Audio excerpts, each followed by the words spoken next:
Bonjour et bienvenue sur Égide, je suis Quentin et aujourd'hui j'ai le plaisir de vous présenter le nouveau tome de bataille pour les Orruk Warclans. Donc le tome de bataille Orruk Warclans va comprendre deux index, l'index des Ironjawz et l'index des Kruleboy. Nous allons pouvoir regarder ensemble l'entièreté des nouvelles règles, les modifications et tout ce que ceci peut apporter dans le jeu.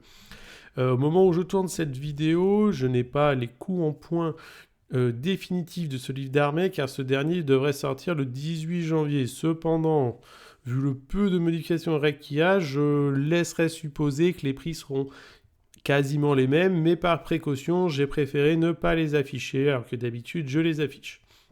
Alors, qu'est-ce qu'on va avoir de beau dans ce livre de bataille? Eh bien, malheureusement, pour beaucoup de joueurs Ironjawz et joueurs Kruleboy, c'est du foutage de gueule, on va pas se mentir. Il n'y a quasiment aucune modification des règles. Alors, pour les allégeances, 0, et pour les War Scrolls, très très peu, principalement des nerfs. Donc, on va découvrir ça ensemble. Moi, je vous conseillerais de télécharger vos index tout de suite, de les enregistrer, car quasiment rien n'a bougé, vous pourrez mettre des petites annotations sur ce qui a changé, ce qui veut dire pour les 3 ans que vont suivre le jeu, quoi, les 2 ans et demi qui sont déjà passés, qui nous reste à faire, vous allez jouer de la même manière. Petit bémol pour moi, vraiment c'est du foutage de gueule de la part de Games de faire un copier-coller des index. Cependant, qu'est-ce qui peut être de positif et qui peut être excitant pour les joueurs? Principalement la Big White, quoi. Les armées de renom, vous allez voir, il y a 3 armées de renom, 2 régiments de renom. Je ne les couvrirai pas aujourd'hui, mais vous avez une armée de renom Big Wag qui permet de jouer les deux profils avec des règles assez sympas qui va rendre, je pense, assez forte, compétitive la Big Wag. Une armée de renom basée sur Kritok, j'ai rien à voir. Une armée de renom basée sur Zogrod the Ambush Smasher, qui pareil va donner beaucoup de résilience à l'armée Ironjawz, et une armée sur les monstres en Kruleboy qui est assez moyenne, et les deux régiments de renom sont rincés des fesses. Mais voilà, on ne sait jamais, ça peut servir dans un jour où on est fatigué, ou si les coups en point le permettent. Donc maintenant que je vous ai fait mon petit pitch de début avec le warning sur tout ça, on est parti en profondeur dans ce tome de bataille et on va commencer directement avec les nouveautés, à savoir le décor, les décors entre guillemets, et les endless spells. Alors, le décor, donc c'est bien les décors, car vous avez un décor pour les Ironjawz, un décor pour les Kruleboy. Là, le montage est un peu grossier, je m'en excuse, mais bon, j'ai essayé de faire comme je peux pour présenter un document un peu lisible. Sachez que c'est 12 PV en save à 4. Tout simplement, les deux décors partagent les mêmes règles. Voilà, ce sont des décors de garnison. Je vous ai pas indiqué toutes les règles des garnisons qui sont liées à ces décors, à savoir le héros en face de héros peut monter dans le bâtiment. Quand il est dans le bâtiment, on peut pas le cibler par des attaques de corps à corps ou de tir. Il faut d'accord casser le bâtiment. Si jamais le bâtiment est cassé, vous prenez des 3 blessures mortelles. Blablabla. Bon, vous allez voir comment ça s'appelle le décor luminette, le décor corne. Vous voyez tous ces trucs de garnison. Vous prenez un héros, vous le mettez dedans. Tout simplement. Donc là, vous avez 2 règles, celle de gauche, celle de droite. Il y en a une qui est pour les Ironjawz, l'autre qui est pour les Kruleboy. Donc, pour les Ironjawz, vous allez donc une fois par tour à votre phase de héros. Vous allez choisir une unité ennemie within 18, donc à 18 pouces de ce terrain. Lancer un dé et sur un 4+, choisir l'un des 3 effets. Si jamais vous mettez un héros dans ce décor, vous avez +1 au lancement de ce jet. Du coup, ça passe sur un 3+. Qu'est-ce qui peut être intéressant en tant que joueur Ironjawz? Vous avez compris, déjà c'est un héros infanterie.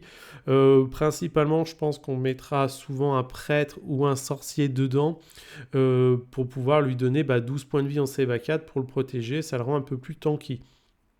Attention, c'est toujours un décor qui va vous donner à vos adversaires la possibilité de faible, de venir vous toucher, charger, faire des tactiques et ainsi de suite. Donc on réfléchit bien à la manière dont on le met en place. Je pense que ce décor sera joué de manière plutôt agressive pour les Ironjawz, peut-être un peu plus défensive pour les Kruleboy.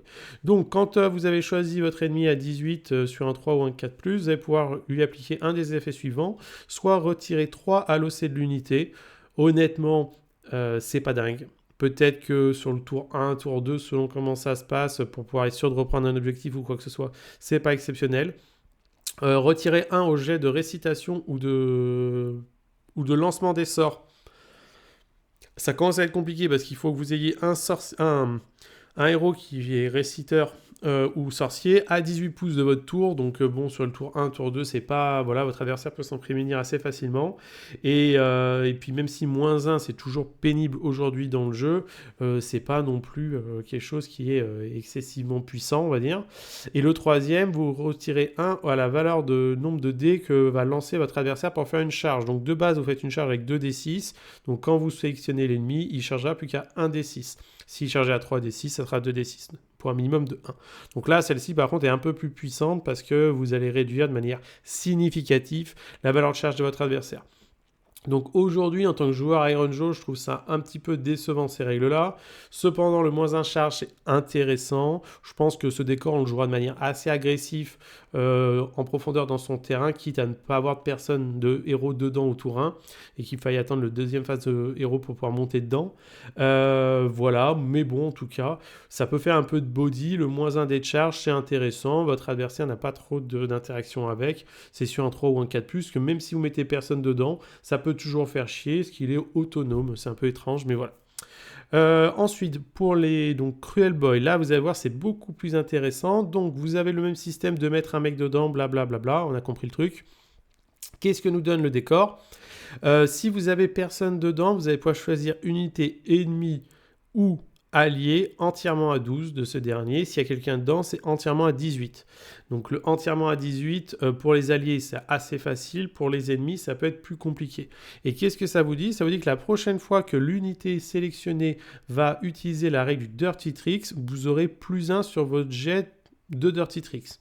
Donc, sur un ennemi, ça sera +1 sur les capacités qui interagissent avec l'ennemi. Sinon, c'est sur votre unité. Je pense que principalement, on va s'en servir sur votre unité pour pouvoir fiabiliser les premiers jets qui peuvent être un peu plus délicats. Sachant que c'est jusqu'à la fin du tour que vous avez ce +1, comment ça s'appelle, jusqu'au début de votre prochain tour, je veux dire que vous avez ce +1.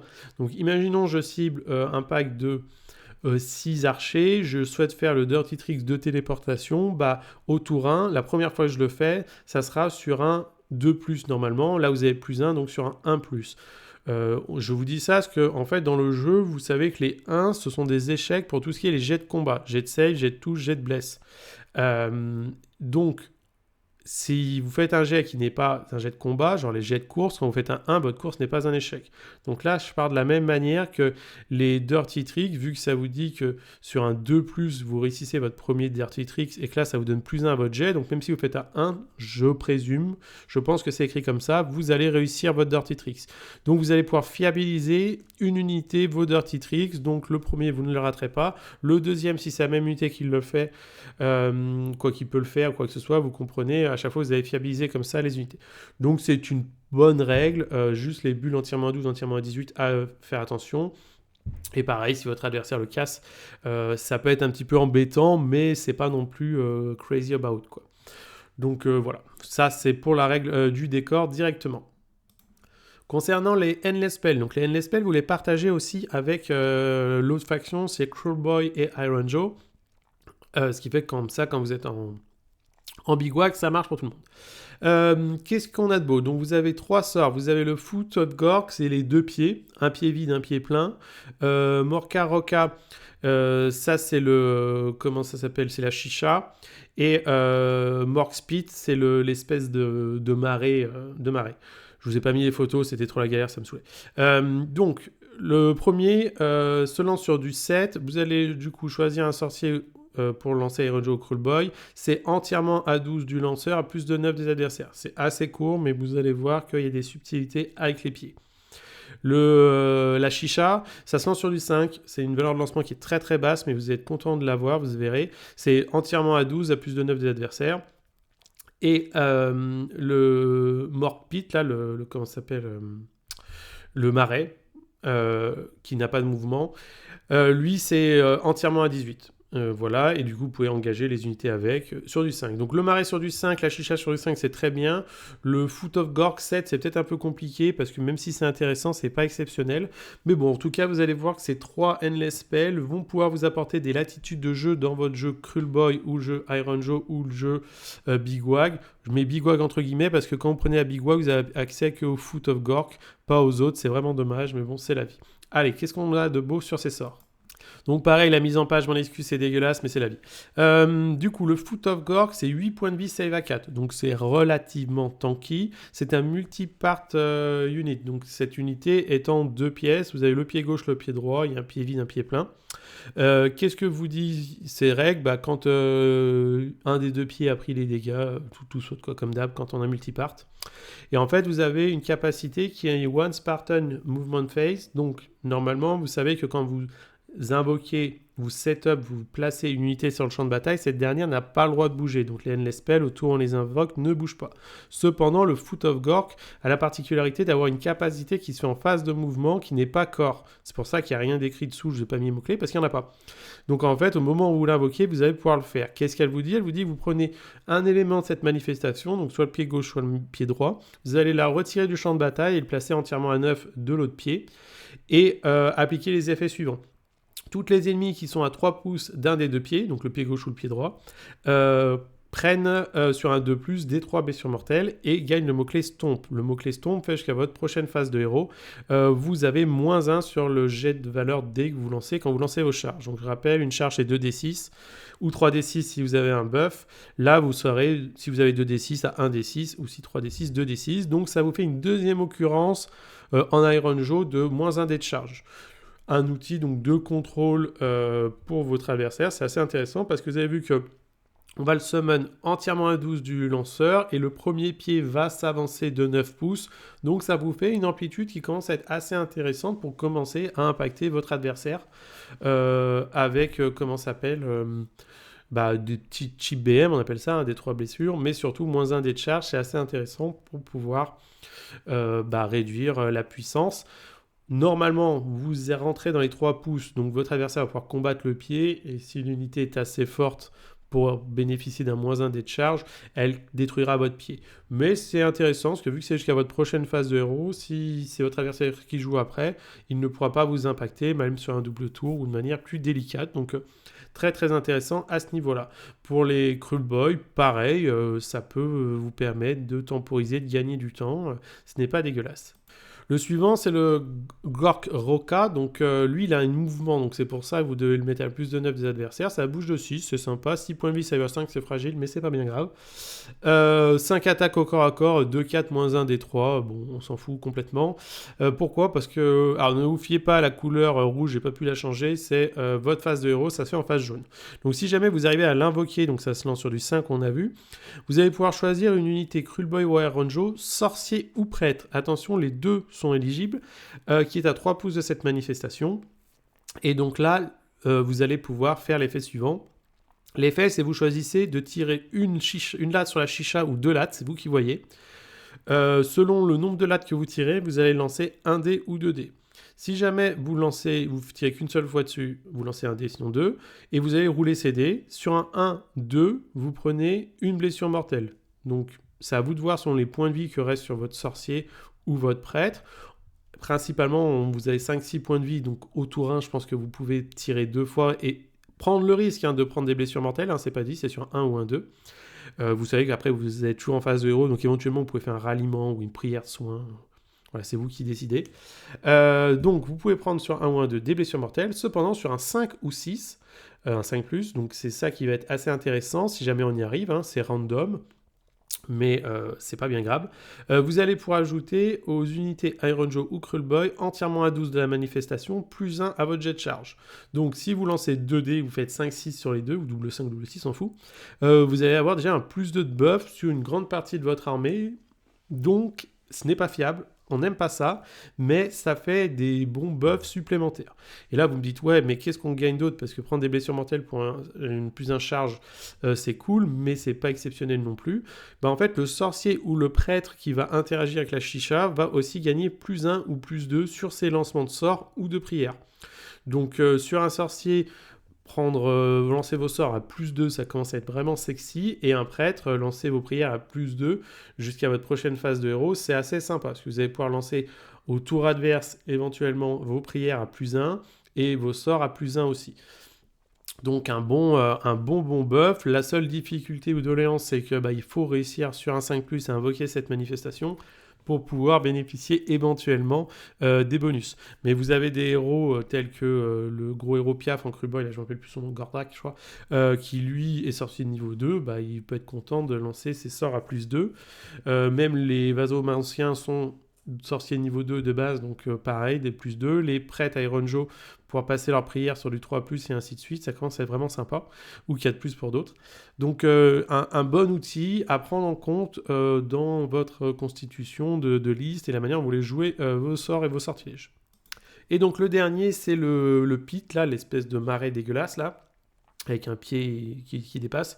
Qu'est-ce que vous avez dessus? Donc vous avez compris, vous lancez entièrement à 18 du lanceur, il n'y a pas de capacité de combat, il n'a pas de mouvement, il n'a rien, c'est un truc statique. Il est très intéressant, 8 points de vie, save à 5, ça devrait sauter assez vite, mais bon. Qu'est-ce qu'il vous dit? Il vous dit qu'en fait, toutes les unités ennemies, c'est un passif, donc ça pique tout le temps, qui sont à 6 pouces, donc within 6 de cette manifestation, perdent 3 dossés. Bon, ça c'est anecdotique, pourquoi pas, vous pouvez faire le combo avec le décor Iron Joe et ça, mettre -3, -6. Bon, je suis pas sûr que ça soit ce qu'on veut, mais ça se prend. Mais surtout, vos unités ennemies ne peuvent pas utiliser de run ability quand vous êtes within 6. Within 6, ça commence à faire, vu qu'il y a quand même un bon châssis, ce bordel, une bonne zone. Pas de run ability, c'est-à-dire pas de redéploiement, parce que le redéploiement c'est une run ability. Vous avez d'autres run ability dans le jeu, donc ça les bloque. Toutes les armées qui ont course et charge sont bloquées. Les joueurs fake qui utilisent la barrière connaissent un peu la puissance de bloquer ce genre de choses-là. Donc voilà, ça peut être un bon emmerdeur quand vous jouez contre des armées ennemies qui ont de la projection, de l'envoyer au tour adverse pour les bloquer. Donc on a vu maintenant les 3 endless spells et les 2,5, les deux décors, 1,5 je veux dire, les deux décors que vous partagez. Donc on va comprendre que dans les règles qu'on va s'appliquer sur les War Scrolls qu'on va voir et les abilities, que toutes ces choses-là doivent être prises en compte, doivent rentrer. Vous allez voir que les règles sont... Il y a un peu de nerfs dans les index comparé aux index, donc on va dire que c'est Endless Spell et le décor doivent venir compenser ceci. Allez, donc on est parti pour les Iron Joe. Donc Iron Joe, vous avez compris, ces battle traits, ils n'ont pas changé. Donc le Mighty Destroyer en phase de héros, n'importe quelle phase de héros, vous pouvez faire un mouvement de 3 pouces, engager vos adversaires si vous n'êtes pas engagé, si vous êtes engagé, faire un peel-in. Donc c'est un outil qui est très intéressant pour éventuellement vous repositionner, si vous êtes un peu plus prolongé dans la partie, bloquer des charges, des redéploiements, des choses comme ça. Anciennement, c'était la valeur de mouvement de l'unité. On aurait peut-être aimé que le Mighty Destroyer évolue pour que ça soit 2 ou 3 unités qui peuvent bouger de 3, ou alors que ça soit une unité de son mouvement. Là, c'est pas le cas, et quand vous êtes setup, vous n'avez pas le droit de bouger non plus. C'est pas le meilleur des outils, mais bon, on prend, c'est toujours intéressant à avoir. Et la WAG, elle n'a pas changé, donc c'est chaque héros une fois par partie, plus une attaque, plus une charge, entièrement à 18. C'est un bon bonus qu'il l'ait modifié comme ça. Donc on est content, ça vous permet d'augmenter de manière significative les dégâts de votre armée. Alors maintenant qu'on a vu les traits de bataille, on va pouvoir passer aux battle formations. Donc là, identique, malheureusement aucune modification par rapport à l'index. Donc ceux qui ont déjà joué Iron Joe connaissent la base. On va le survoler de manière tranquille. Donc vous en avez une qui vous permet, quand vous faites une charge non modifiée de 8+ pour une unité non héros, d'avoir plus d'une attaque. Extrêmement fort en combo avec Ragnos pour fiabiliser ceci. Sinon, vous avez toujours la prière de charge à 3d6 pour bénéficier d'une unité. Attention, ça ne s'applique toujours pas aux compagnons. Donc vos montures ne l'auront pas, c'est bien triste. La deuxième, vous ajoutez au nombre d'unités ennemies détruites, au mouvement des Gorgunta et Mogunta. Vos unités ne sont pas assez résistantes pour pouvoir en bénéficier, tout ça, ça n'a aucun sens, voilà, jouez pas ça. La suivante, Iron Fist, qui vous dit que quand vous détruisez, la première fois que vous détruisez une unité ennemie avec vos unités Iron Joe, la prochaine unité qui s'active aura plus un touche. Donc sur le papier, c'est très bien pour le scaling en performance. Cependant, vous n'avez pas d'outil de frappe en dernier, frappe en premier. Donc vous allez frapper, détruire l'unité, votre adversaire va taper dans l'unité que vous allez buffer, et ainsi de suite, et ainsi de suite. Donc très limitant. Je pense pas que ça soit l'une des plus performantes. Et la dernière, celle qui est le plus jouée, Weird Fist, qui vous donne une ward à 6 entièrement à 12 des prêtres et des héros, sorciers. Quand vous êtes en save à 3 avec beaucoup de points de vie, mathématiquement c'est extrêmement fort. Donc si vous voulez jouer plus agressif, Iron Joe Brawl, sinon Weird Fist marche très bien. Pour les traits de quoi artefacts, pareil, il n'y a rien qu'à changer. Donc le redéploiement, c'est bon si vous aimez utiliser des points de co pour redéployer. Le plus 1 de charge, quand votre seigneur de guerre a chargé entièrement à 18, je trouve ça limité, parce que vous avez quand même beaucoup d'occurrences de plus 1 de charge. Je suis pas sûr que ça serve, surtout il faut réussir sa charge à lui en premier, et c'est pas toujours ce qu'on veut faire. Et le Hulking Brute qui vous permet de faire des blessures mortelles à l'impact, toujours pareil. Sur une Mokrocha, ça marche plutôt bien si vous augmentez votre facilité de charge ou une gougère, le héros gougère. Sinon, sur un héros à pied, je ne suis pas convaincu. Je pense qu'on ira plutôt par rendre la réaction pour le redéploiement quand on joue beaucoup de pied-taille. Pourquoi ? Parce qu'on n'oublie pas, le redéploiement, ça se fait à toutes les phases de mouvement ennemi. Pour un PC, bien sûr. Mais quand vous bougez de 4, si votre adversaire est très loin, vous pouvez quand même faire redéployer une unité, donc en fait vous gagnez une unité de mouvement sur de la pied-taille. Voilà, on comprend l'intérêt. Pour les artefacts, plus 10 d'OC, c'est toujours bon sur tous les héros, il n'y a rien à dire. La ward assise sur une Mokrocha, pourquoi pas. Sur un héros à pied, c'est anecdotique, sachant que vous avez la sous-faction qui en plus vous le donne. Et le plus 1 de reine, pareil, sur un méga-boss à pied ou une Mokrocha, pourquoi pas. Hein. Vous avez le malheur d'avoir que 1 de reine, donc l'augmenter, c'est cool. Attention, c'est qu'une arme, bien sûr, qui s'applique pas sur les compagnons. Alors là, on passe sur les sorts. Donc les sorts, aucune modification, presque. Je dis bien presque parce que vous avez toujours le crit to hit en illimité. On aime bien ça dans l'armée. Le problème, c'est qu'on ne joue jamais plusieurs sorciers, donc le crit to hit en illimité n'a pas trop d'intérêt. Ça reste très fort. Hein. Le headbutt qui vous permet de faire des blessures mortelles, toujours pareil, lancement de 6, 18 pouces, ça peut permettre de gratter les quelques points de vie à gauche, à droite que vous avez, mais c'est pas non plus le sort qu'on jette le plus. Et celui-là qui est très intéressant, c'est la téléportation qui est passée de entièrement à 9 à entièrement à 12. Donc plus facile pour vos bulles, plus facile à lancer, moins besoin d'utiliser le Mighty Destroyer pour faire rentrer vos unités dans les bulles et ainsi de suite. Donc c'est le premier up que reçoit l'index. Donc on est content, première modification. On ne sait pas trop pourquoi c'était Holy Within 9 avant, mais bon, voilà, vous projetez toujours à 24, ça n'a pas changé. Pour les prières, là, on va pouvoir passer au premier nerf. Donc, toujours la prière illimitée pour le plus 1 de charge, sur du 8, charge à 3 D6. Le fixe habit qui vous permet de soigner, toujours pareil, 4 et 8, D6 et D3 plus 3. Et du coup, le kill habit qui passe sur du 5. Donc maintenant, il vous faut faire un 5 non modifié. Un 5 sur vos jets de prière, pour pouvoir ajouter plus 1 de dommage et un 10 pour ajouter plus 2. Donc pourquoi ce nerf ? Je pense que vu que vous avez le Endless Spell qui vous permet de gagner plus 2 à vos jets de prière et de sorcellerie, d'avoir passé le plus 1 dégâts qui a été passé du coup sur du 2+, là ça passe sur du 3+, sinon c'est plus long, donc je pense que ça se fait sur ça. Pareil pour les sorts et ainsi de suite. Donc dans l'idée, j'imagine que vous allez avoir votre sorcier qui va lancer la chicha et le prêtre qui va tirer 2 lattes et lancer sa prochaine prière sur du 2+ pour la charge ou le soin et sur du 3+ pour le kill habit. Éventuellement commencer à stocker. Après, le gros défaut des prières de la V4, c'est que le 1 est toujours un échec et donc vous empêche de lancer votre prière même si vous avez stacké énormément de ressources. Ce qui pour moi est une erreur dans l'équilibrage du jeu, mais bon, le jeu est comme ça. Voilà, donc nerf d'un côté, up de l'autre, c'est à vous de voir comment vous le voyez. Pour moi, je le considère plus comme un nerf, mais sous certaines conditions, ça peut être un up à voir. Alors maintenant qu'on a vu donc toutes les règles des Iron Jaw, donc vous avez vu rien n'a changé quasiment, on va passer au profil.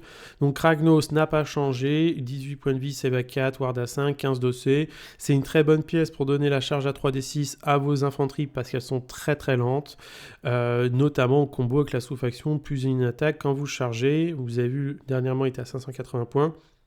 C'est plutôt bien cost, il prend très bien le crit to hit, il prend très bien si vous le téléportez aussi, voilà, c'est une bonne pièce qui est très stable, qui est très fiable, on l'aime beaucoup, son rampage de blessures mortelles, tout ça, il n'y a rien à dire, si vous l'avez, vous l'aimez bien, jouez-le, c'est une bonne pièce. Ensuite, on passe à Gordrakk. Gordrakk, bah, malheureusement, dans l'index, il était très très moyen, très très cher. Aujourd'hui, il reste cher, il est toujours moyen. Pourquoi? Parce qu'en fait, c'est un personnage nommé, donc vous ne pouvez pas le custom, qui se paye le luxe juste d'avoir un plus 1 touche comparé à une MK non nommée. Toujours en Reine-1, le Reine-1 est honteux pour un personnage qui est censé être légendaire, The Fist of Gork. Bah, Gork, c'était un épileptique parce qu'il touche pas grand-chose.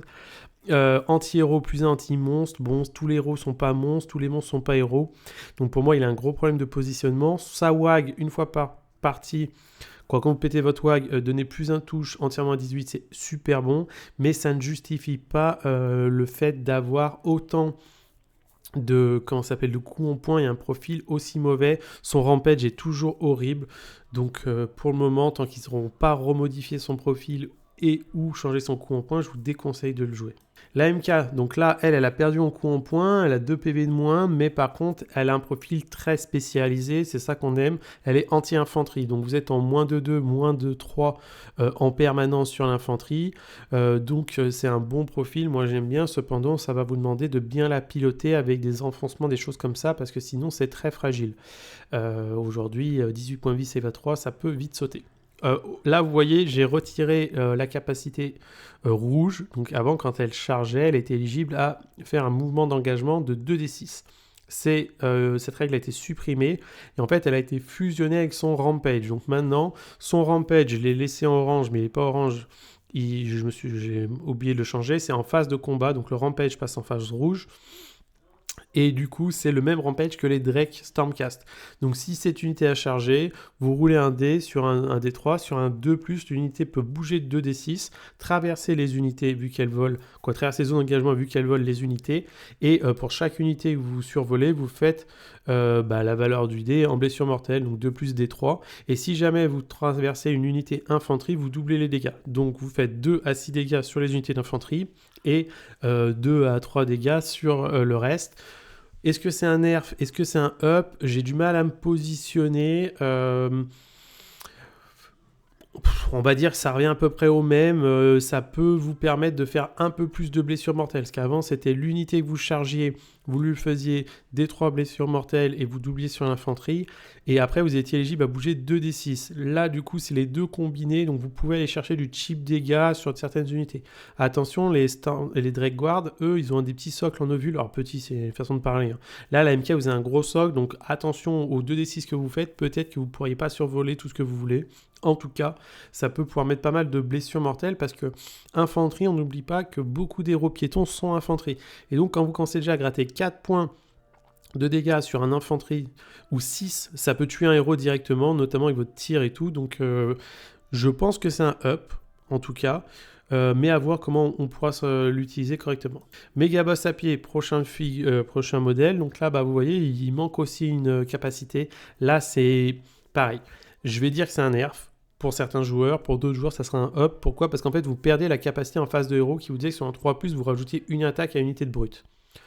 Son ancienne réaction, c'était que quand lui combattait, vous choisissiez une unité à 3 pouces, en zone d'engagement à 3 pouces brut, et sur un 3+, vous lui donniez plus une attaque. Ce qui a été très limité, parce qu'en fait, il fallait que lui combatte, et qu'ensuite, votre unité de brut importée d'engagement puisse, vous réussissiez votre 3+, puisse gagner plus une attaque. Mais entre-temps, votre adversaire, lui, s'activait parce que vous n'avez pas très peu de frappe en premier, frappe en dernier, à part la gougère. Donc, souvent, vous vous en serviez pas. Vous faisiez juste votre 3+ en face de héros et après, vous voyez ce qui se passait. Là, c'est une réaction classique de le méga-boss s'active, vous choisissez une unité de brute qui ne s'est pas activée à 3 pouces de lui, elle s'active. Les deux ont plus une attaque, donc vous passez comme ça à 9 attaques et 4 attaques si vous n'avez pas fait de WAG sur l'unité de brute. Donc, c'est un nerf pour les joueurs qui aimaient bien le jouer un peu de loin. Il donnait son buff, l'unité partait au casse-pipe et allait se battre. Par contre, là, c'est fiable à 100%. C'est-à-dire que si lui, il arrive au corps à corps, il frappe, vous pouvez faire une double activation. Il tartine bien. Hein. 8 attaques, 4-2, moins 1-2, avec l'artefact éventuellement moins 2-2. C'est une belle bête. Donc, très très bonne combo, on va dire. Cependant, bien sûr, tous les joueurs, comme je vous disais, qui aimaient bien le lancer de loin, là, ça fonctionne moins bien. Ensuite, le War Chanteur n'a pas changé, donc ça reste un prêtre de niveau 1. Vous avez vu que maintenant avec la chicha, on peut lui donner +1, +2 sur ses récitations. Il a toujours sa règle à la con, s'il tue quelque chose au corps à corps, il peut gagner des points de récitation. C'est très bien qu'on ait un outil pour le fiabiliser, parce que les prières sont très fortes, mais difficiles à mettre en place, parce que soit vous n'avez pas le bon momentum, soit vous n'avez pas le bon tempo, soit vous faites votre 1 au pire moment. Je pense qu'on va toujours en conserver dans les listes malgré tout, mais actuellement, je me pose la question, est-ce qu'on conservera ce personnage ou pas à l'avenir dans les listes à cause du fait que la prière qu'on veut le plus 1 dégât soit passée sur du 5. Je suis joueur de Tower of Khaine, les prières sur du 5, j'en ai, je connais. Et en fait, vous arrivez à avoir souvent la possibilité d'aller la chercher une fois par partie. Et est-ce que c'est ce qu'on a envie d'aller chercher? Alors en doc, on n'a pas le +2, mais on a un D6 d'avance, donc ça revient, je pense, un peu au même. À voir. En tout cas, normalement, sur des listes équilibrées, vous en aurez un, mais je suis pas sûr qu'on en voit non plus énormément à l'avenir. Le Weird Shaman, pareil, il n'a pas bougé. Il augmente son power leveling de 1, donc il passe sorcier de niveau 2 quand vous avez une unité de 10 modèles ou plus aux alentours. Donc au début de la partie, ça sera souvent le cas. Après, il va perdre de puissance, mais c'est pas bien grave.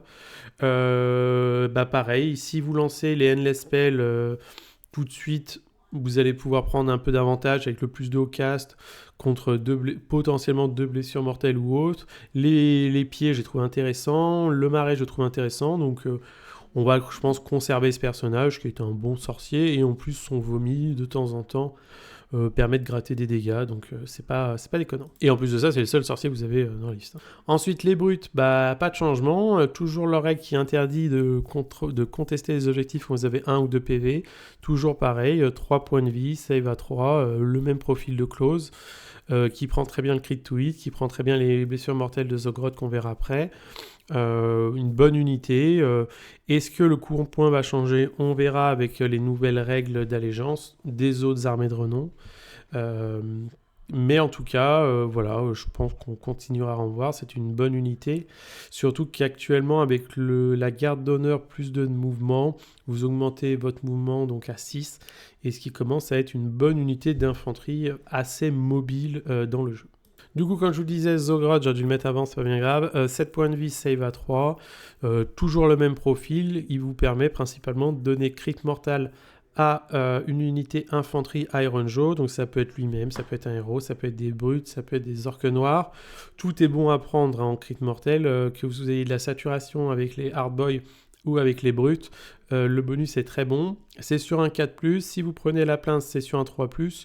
Moi, je vous conseillerais de prendre principalement, je dirais, le katana, parce que le katana a la règle que quand Zogroth combat, si vous faites un jet de touche, vous n'avez même pas besoin de blesser, juste de toucher, vous supprimez la ward à l'unité jusqu'à la fin de la partie. Et il y a beaucoup de pièces qui ont des wards qui traînent dans le jeu, donc c'est pas déconnant. Un moment d'envoyer ce personnage-là pour mettre son jet de touche et supprimer la ward. Et vous avez Clonk, le petit token. Donc tant que vous ne faites pas 1 à la save non modifiée, vous gardez Clonk. Et Clonk, il vous permet de relancer vos jets d'enchantement là, pour les blessures mortelles. Donc c'est pour ça, si vous prenez la pince, c'est un 3+ relançable. Sinon, c'est un 4+ relançable. Je pense que 4+ relançable, ça se prend, ça se joue. Après, chaque joueur fait un peu à sa soupe, quoi. Ensuite, on a le Hardboy Big Boss. Lui, il n'a pas changé. 6 PV, save à 3, 7 attaques, 4, 3, moins 1, 2.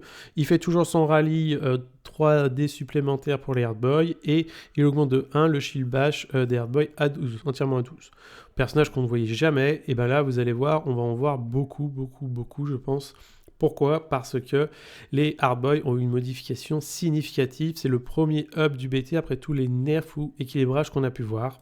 Les Hardboy. Donc les Hardboy, le body ne change pas. 2 PV, save à 3, bouge de 4. Avec le bon héros, plus 2 de move en garde d'honneur, donc ça bouge de 6.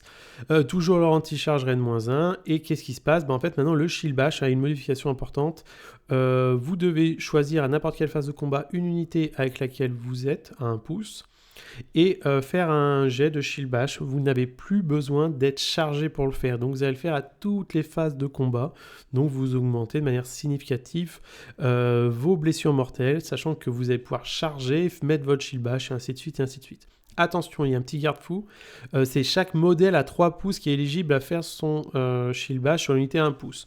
Donc si jamais vous les jouez par 20, il est possible que certains modèles soient trop loin lors de la phase de combat avant le peeling pour pouvoir faire son shield bash, mais ça reste quand même statistiquement des blessures mortelles, 2-3 par-ci. Si vous les jouez avec le héros à côté, un petit peu plus, sachant que ce n'est pas one Spartan Army, donc si vous jouez 2 packs de 20 qui vous chargez une grosse unité, que tout le monde est à 3+, vous pouvez lâcher 12-13 blessures mortelles.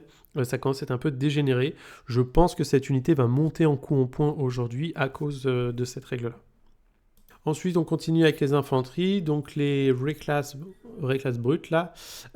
Toujours pareil, donc 3 PV save à 5, course et charge, le même body, avec une ward à 5. Donc moi, cette unité, je pense qu'elle est designée principalement pour être renforcée en missile. Vous lui donnez plus un dégât, plus un de charge, ou charge à 3d6, elle court, elle charge, et elle va mettre ses attaques dans la phase adversaire. Et avec un peu de chance, renforcée, ça vous fait 18 points de vie en ward à 5, ça peut rester en vie, et puis éventuellement faire une tactique plus tard ou autre. Ça sature beaucoup. Si vous lui mettez le crit mortel de Zogroth avec le plus un dégât, vous lancez quand même énormément de patates en dégâts de crit mortel, donc ça se prend vraiment bien, et même sans ça, ne serait-ce que le crit to hit que vous pouvez lui mettre, c'est des bonnes unités. Voilà, le seul défaut de ces unités-là, c'est qu'il faut les babysit avec prière, sort, blablabla. S'il y a des choses qui passent pas, ça perd un peu de sa super. Les Brute Ragers, c'est à peu près la même idée, hein. Vous avez moins d'attaques, par contre, quand elles chargent, elles ont frappe en premier, donc il y a un monde où vous pouvez faire charger cette unité-là, le méga boss des brutes par exemple, activer cette unité-là, le méga boss à pied s'active, et ensuite vous activez l'autre unité, ça vous fait une triple activation. Ça sature bien en Reine-1 dégâts 2, eux ils sont anti-monstres, donc je pense qu'il faut les jouer un peu de manière subtile pour aller chercher des héros monstres, mais ça reste une unité intéressante. Cependant, une fois de plus, comparé à la V3, il vous faut l'empilement de buff qui est plus délicat à aller chercher aujourd'hui dans le jeu. Ensuite, on pourra passer à la cavalerie. Donc, nous avons le Tusk Boss contre Mo-Grunta.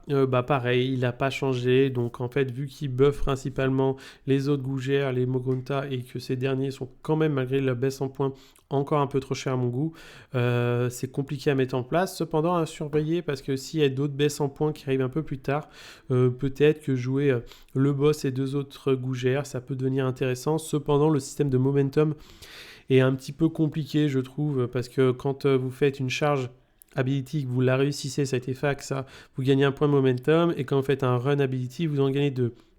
Cependant, vous n'avez pas de course et charge, à moins de prendre le régiment de renom des Gloom qui vous permet de faire course et charge, mais ça commence à faire des combos très chers et vous n'avez plus grand chose dans l'armée. C'est un peu dommage qu'il n'y ait pas de moyen de donner course et charge à ces unités-là. Si jamais vous voulez vraiment l'optimiser, vous pouvez faire un redéploiement avec une gougère, un Mo-Grunta. Le redéploiement est une run ability, du coup vous pouvez gagner 2 points. Donc éventuellement votre adversaire joue en premier, vous faites une redéploiement, vous gagnez 2 points, c'est à vous de jouer, vous avancez, vous chargez, vous êtes chargé à 3. Voilà. Mais ça reste des unités un peu compliquées à piloter. 14 PV save à 3, c'est bien. Il prend très bien la WAG, hein. Mais une fois de plus, les buffs ne s'appliquant pas aux compagnons, vous perdez quand même pas mal de létalité sur ce genre de profil. La Hacking Crew, donc elle est moins chère, elle n'est pas héros, 12 PV save à 3. Donc là, c'est un profil que je trouve assez intéressant parce qu'en fait, avec la nouvelle garde d'honneur des monstres buffés, cette unité prend un peu de super parce qu'en fait, tout son profil qui touche à 4 passe à 3 automatiquement, la 5 à 4. Donc, vous fiabilisez une unité qui a 12 points de vie en save à 3 qui est assez autonome. Et du coup, elle a un rampage qui est très difficile à mettre en place dû de son profil. C'est que quand vous êtes engagé, que c'est votre phase de mouvement, vous pouvez faire ce rampage, faire des blessures mortelles, blablabla pour vous déplacer et recharger après. En soi, sur papier, c'est très bien. Cependant, par expérience, c'est dur à faire en sorte que votre Mo-Grunta reste engagé parce que 12 PV save à 3, souvent, soit vous tapez sur un truc, c'est un écran, vous pouvez le fracasser facilement, soit c'est un truc trop résistant et vous mourrez. Donc, c'est pas le meilleur rampage. Je pense qu'ils auraient pu trouver mieux à ce niveau-là. Et la gougère, donc même body que le Mo-Grunta, sauf que c'est une save à 4, donc là c'est encore plus fragile.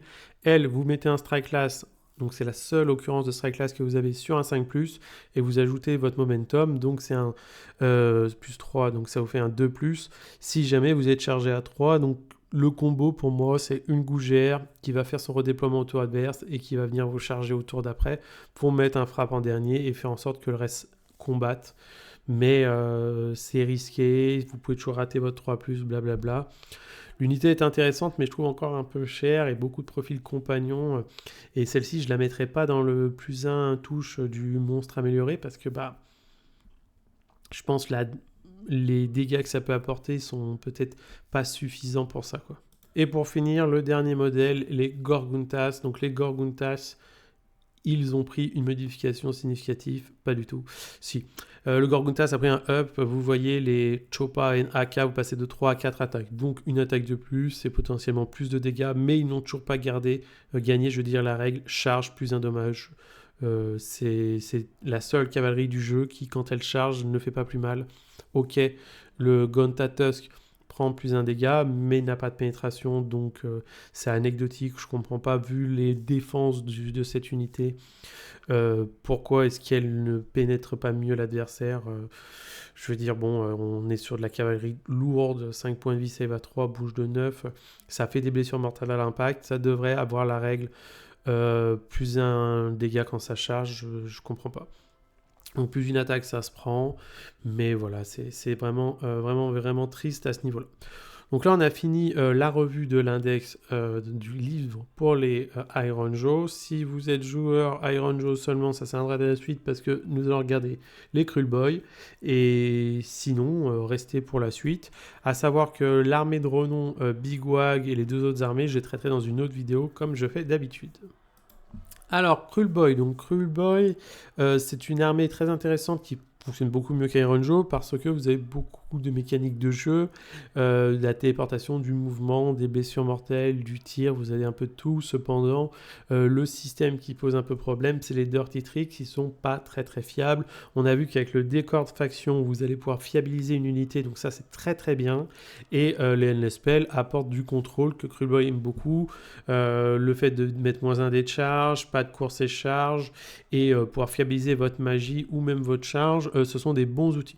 Principalement, rien n'a changé sur les règles de Kruleboy, vous voyez, presque, je dis. Le système de Dirty Tricks reste le même, vous avez les mêmes Dirty Tricks au même endroit. Cependant, il y en a un qui a changé, c'est le Sneaky qui vous permettait de vous téléporter, qui était avant en phase de mouvement et passer en phase de héros. Donc, certains me diront, ouais, c'est un nerf, d'autres vous diront que c'est pas le cas. En fait, vous n'allez plus pouvoir faire le Venom Crusher, les armes empoisonnées, à ce niveau-là. Par contre, le fait que le décor vous donne un +1, vous allez pouvoir, le faire en phase de héros, donc on va dire réorganiser votre plan de jeu pour fiabiliser ce dernier. Vous faites par exemple sur un 0+, un plus, les armes croûtées de venin, et sur un 2+, la téléportation, ou le contraire, de manière à fiabiliser toutes vos unités. On ne peut plus jouer sur toutes les phases à ce niveau-là. Voilà. Je pense que c'est un nerf, mais sous certaines situations, ce Dirty Tricks qui se fait en phase de héros va vous donner d'autres occurrences. Vous savez ce qui s'est passé avant votre phase de mouvement, vous savez où sont vos unités, donc vous allez pouvoir prendre des choix, on va dire, plus mesurés. Pour les sous-factions, là pareil, rien n'a changé. Toujours le fait de ne pas être visible aux autour des décors qui est très intéressant. Toujours celui-là d'augmenter la range de 3 pour les archers, un petit peu moins intéressant. Toujours très fort celui-là qui vous permet de faire 2 fois Sneaky. Mais attention, vous êtes en phase de héros maintenant, donc il faudra bien réfléchir à votre plan de jeu. Et du coup, toujours celui-là qui vous permet de donner crit to hit à vos compagnons. Malheureusement, nous n'avons, je trouve, pas assez de compagnons intéressants pour faire ça. J'imagine que dans l'année à suivre, peut-être fin 2025, mi-2025, après toutes les unités de la DES qui vont sortir, peut-être un kit de monstres pour les Kruleboy. On n'a pas besoin de beaucoup d'unités, mais des hyènes, des loups, des choses comme ça, en compagnon qui permettent de faire des écrans qui ont de la mobilité et qui peuvent mourir pour nous, ça serait intéressant.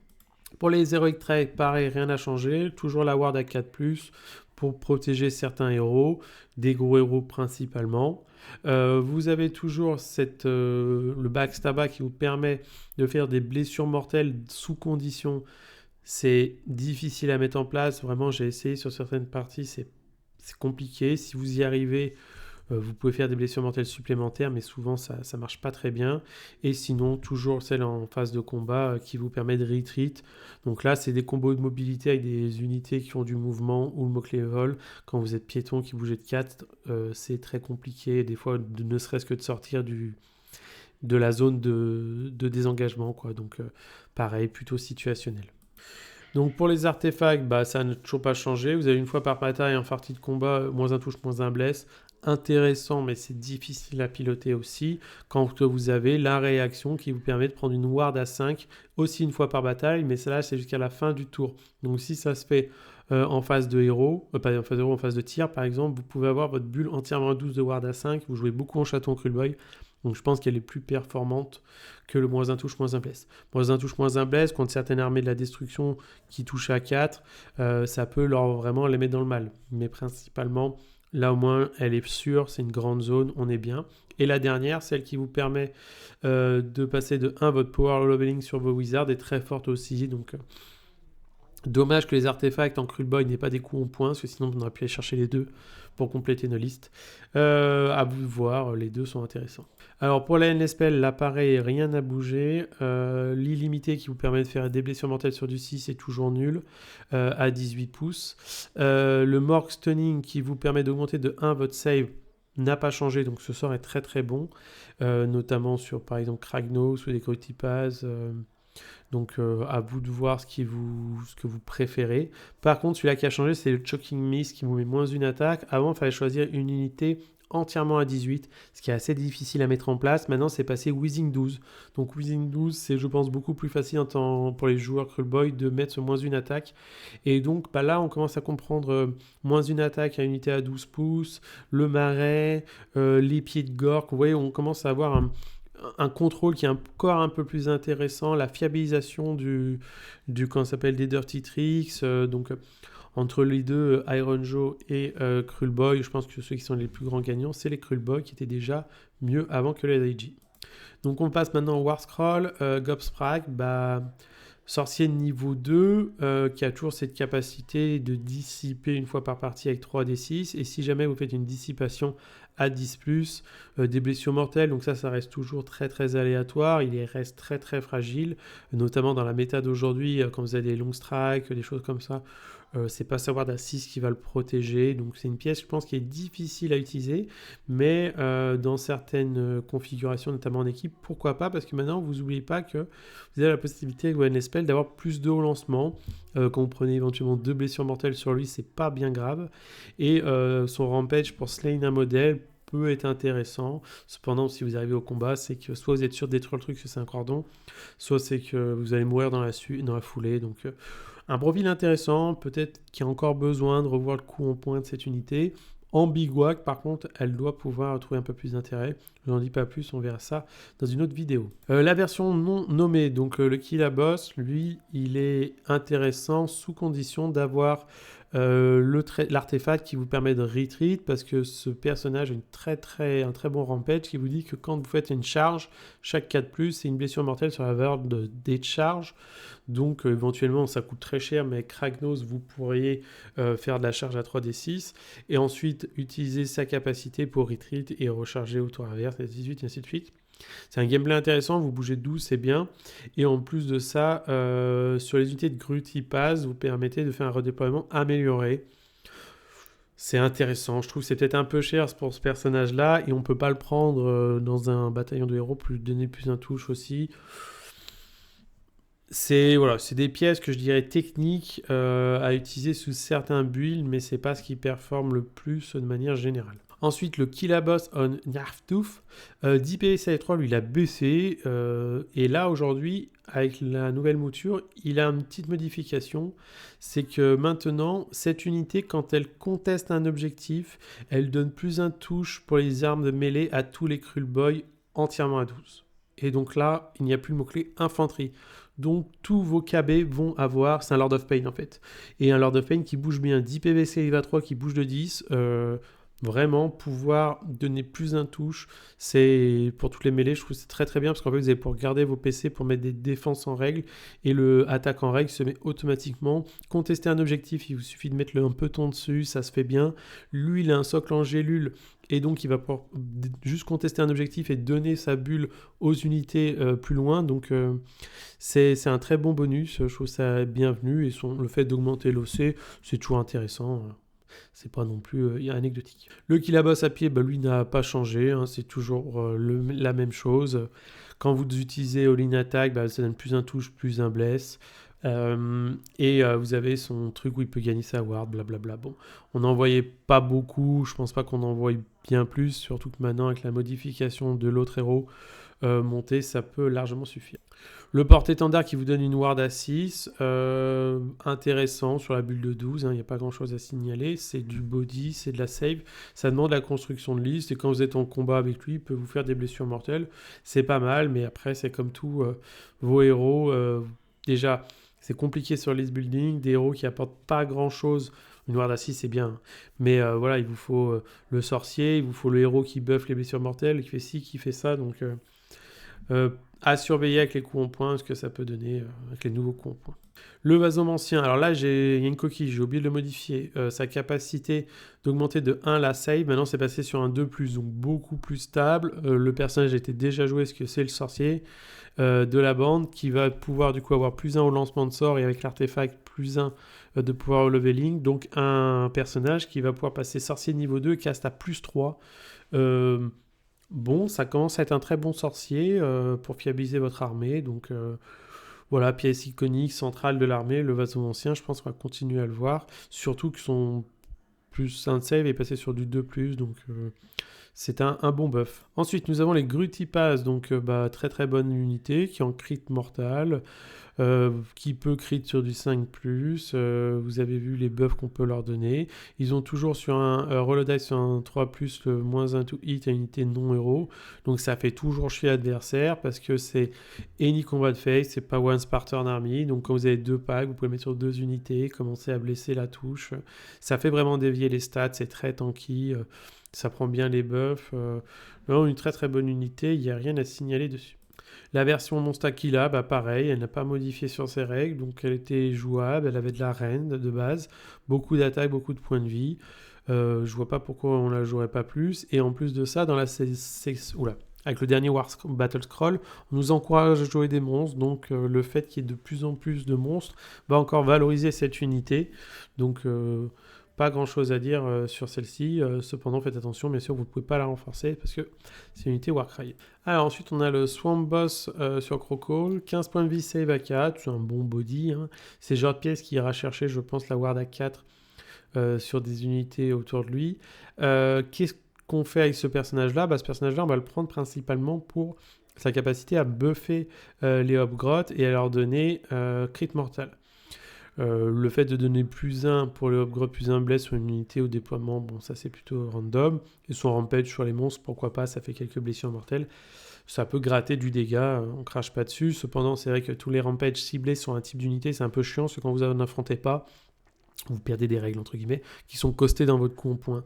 Donc on aurait peut-être aimé pique une unité sur un 6, c'est une blessure mortelle, sur un monstre, c'est un 5, quoi.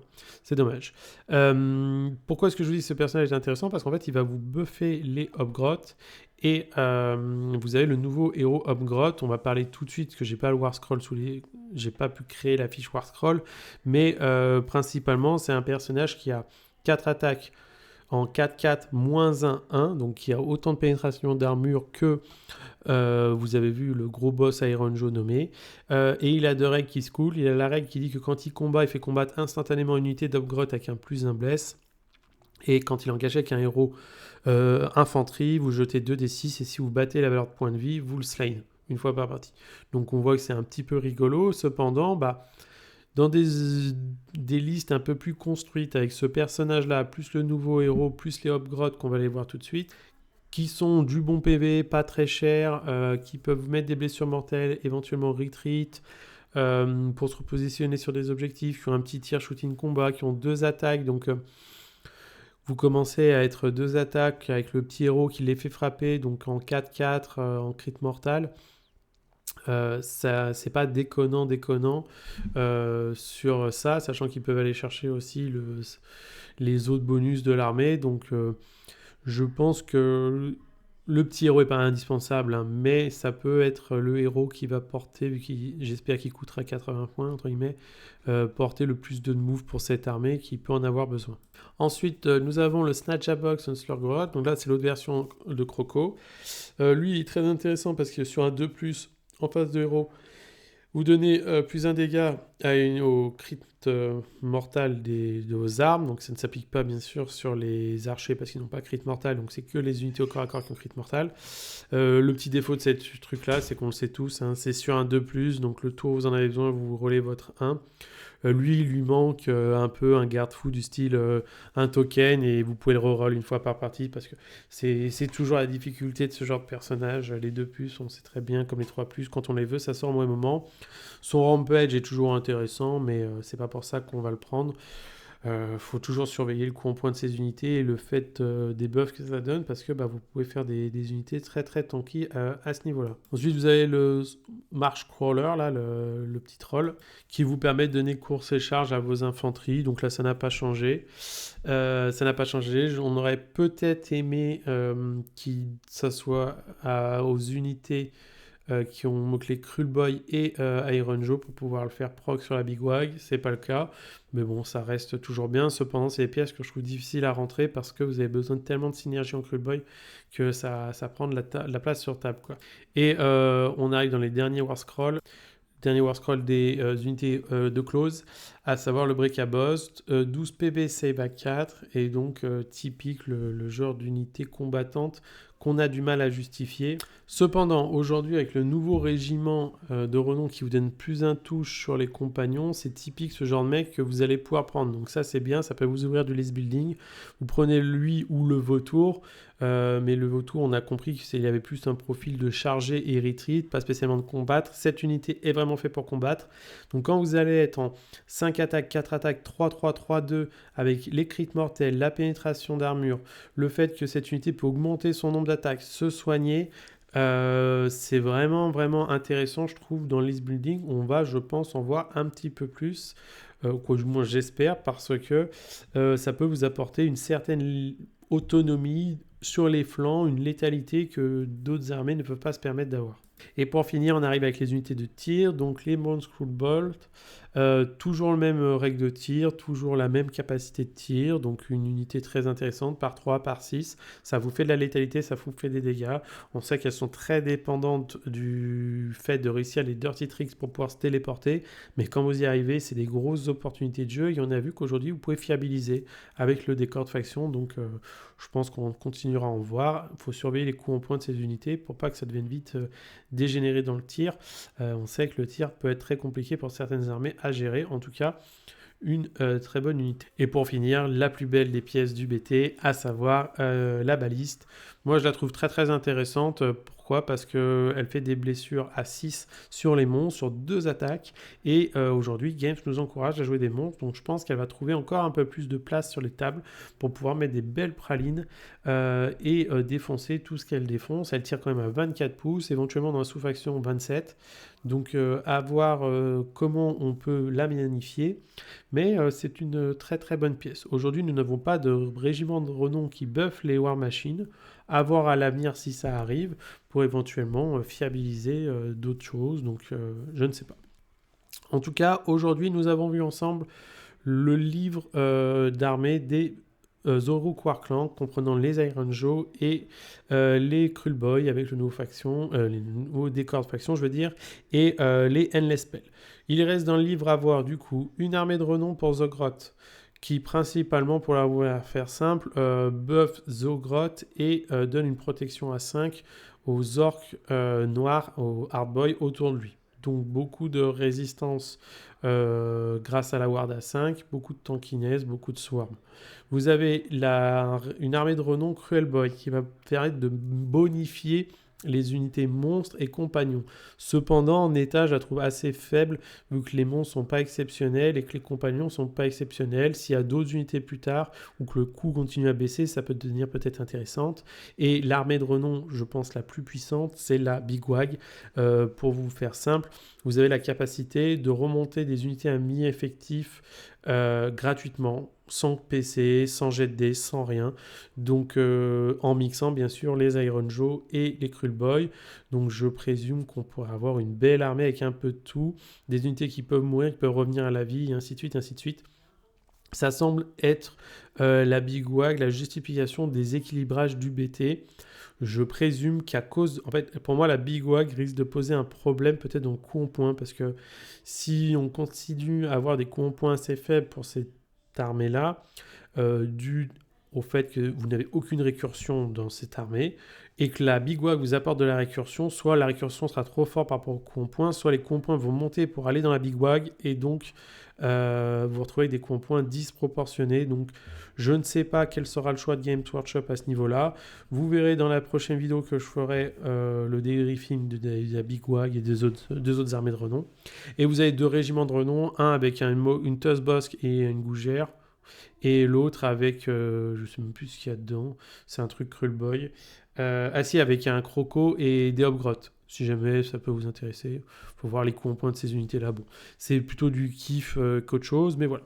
En tout cas, j'espère que cette vidéo vous a plu. N'hésitez pas à passer par le partenaire Phoenix Wargame pour avoir des 10% sur tous les outils qui vendent. N'hésitez pas aussi à faire comme les tipeurs pour supporter la chaîne et me permettre de préparer plein d'autres choses et de voir que ce que je vous propose vous intéresse. Voilà, merci à vous. Ciao, à plus sur une autre vidéo.